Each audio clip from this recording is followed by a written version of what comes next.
Я всегда говорил, что когда вырасту, я стану чемпионом мира.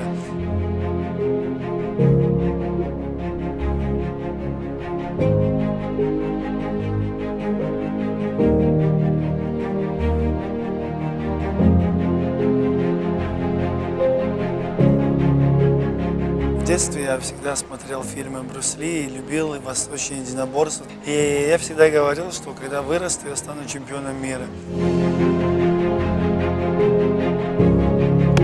Помимо тэквондо я всеми видами занимался, но именно чтобы вот удержаться в этом виде спорта, наверное, виновник этого всему мой отец, он не дал мне бросить.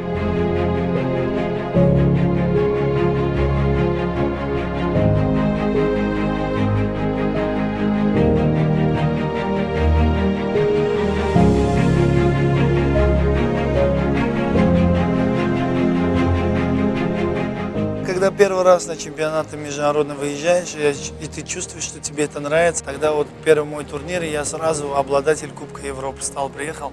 Естественно, мне это очень чувство понравилось, и я дальше стал продолжать. Уже у меня даже грамма не было там идеи, что я бросил тэквондо. Чувство такое вот, когда непередаваемое, может, когда ты в честь себя играет твой гимн страны.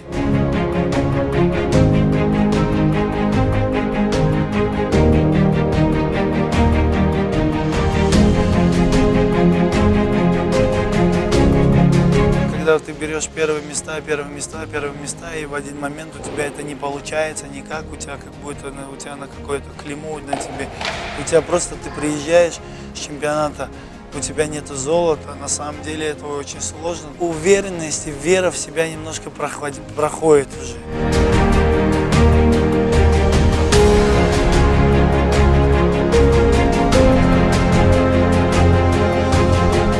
Сила воли и поддержка родителей, которые мне не дали духом упасть, которые всегда говорили, все это пройдет, всегда это. Есть взлеты и падения в жизни. Если ты сегодня у тебя не получилось, не надо руки отпускать. Завтра у тебя это получится. Завтра не получится, после не так.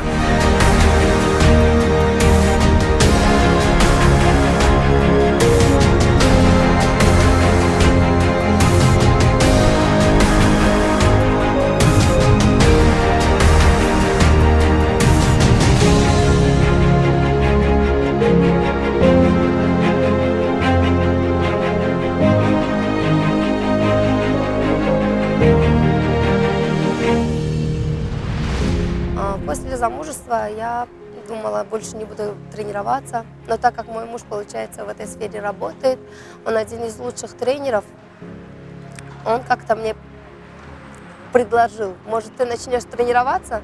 С того дня я тренируюсь и стараюсь совмещать свою семью, спорт, получается, и все свободное время, которое мы проводим с семьей.